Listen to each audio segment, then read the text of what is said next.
যাই বলো, এতদিন পর আবার এই সংসারটা পরিপূর্ণ হয়ে উঠেছে। ঠিকই বলেছো। বৌমা, তোমার শরীর খারাপ নাকি? না না, তাহলে এরকম লাগছে কেন তোমার?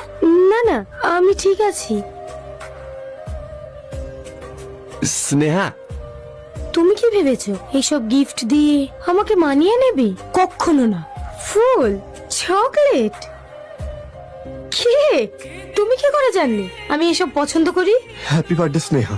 জন্মদিনের অনেক শুভেচ্ছা রইল। তোমার দিদির মুখ থেকে শুনেছিলাম তুমি এগুলো পছন্দ করো, তাই যদি কোনো ভুল করে থাকি আই এম সো সরি।